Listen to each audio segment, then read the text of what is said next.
বিশ্বব্যাপী এই ফুটবল খেলা দেখবেন, এর দেখার বিধান কি?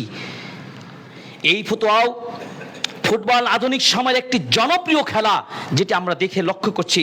এই খেলাকে কেন্দ্র করে বিভিন্ন টুর্নামেন্টের আয়োজন হচ্ছে, প্রচুর মানুষ এসব টুর্নামেন্টে খেলা দেখে। শরীয়র দৃষ্টিকোণ থেকে ফুটবল দেখা যাবে কি যাবে না, এ ব্যাপারে ওলামাদের বেশ কিছু বক্তব্য আছে, এবং এই বক্তব্যগুলোর দুইটি মত বিশেষ করে আমাদের মধ্যে পাওয়া যায়। এক নম্বর মত হচ্ছে ফুটবল টুর্নামেন্ট দেখা বিলকুল হারাম। ওলামাদের মধ্যে একটা মত কি, বিলকুল মানে পুরোটাই হারাম। খেলোয়াড়রা সেটা মুসলিম হোক অথবা অমুসলিম হোক, ফুটবল টুর্নামেন্ট দেখা জায়েজ নয়। এই মত ব্যক্ত করেছেন সৌদি আরবের স্থায়ী ফতোয়া কমিটির সদস্য এবং আলেম শেখ আব্দুর রহমান বিন নাসির আল বার্রাক, হাফিজাহুল্লাহ, শেখ সালেহ আল উসাইমি সহ অন্যান্য মুফতিগণ। এবং তারা ফতোয়ায় যে কথা বলেছেন যে কোনো পুরস্কারের বিনিময়ে ফুটবল ম্যাচ দেখা হারাম, কারণ এটা এক ধরনের কি জুয়া। তো এই যে ওয়ার্ল্ড ফিফা খেলা হচ্ছে, এখানে কি জুয়া নাই? তারা তো লিগালি করছে। আমি আরো 15টা পয়েন্ট বলবো।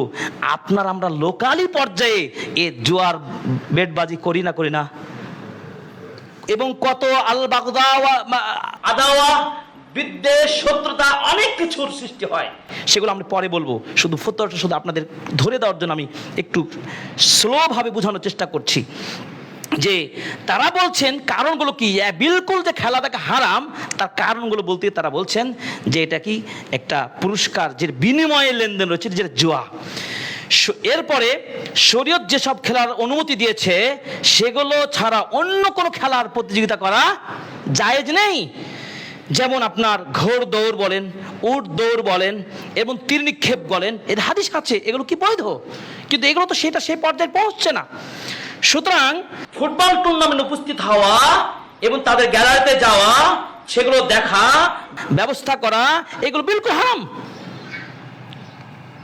তাদের ম্যাচ বা এই প্রতিযোগিতার উপস্থিত হলে আপনি তো সমর্থনই করলেন, আপনি সেখানে যাওয়া মানে কি, আপনি সমর্থন দিলেন। এরপরে এই খেলা দেখতে গিয়ে আপনার কি হচ্ছে, ওয়াজিব সালাত ছুটে যায়। আপনার পর্দা, যে শরীরে যে পর্দা, পুরুষের যে পর্দা রক্ষা করা, সেটিও নষ্ট হয়। এমনকি সেখানে নারীদের যে উপস্থিতি, যে নারী পুরুষের পর্দার বিধান, সেটি কি পালন করা হয়?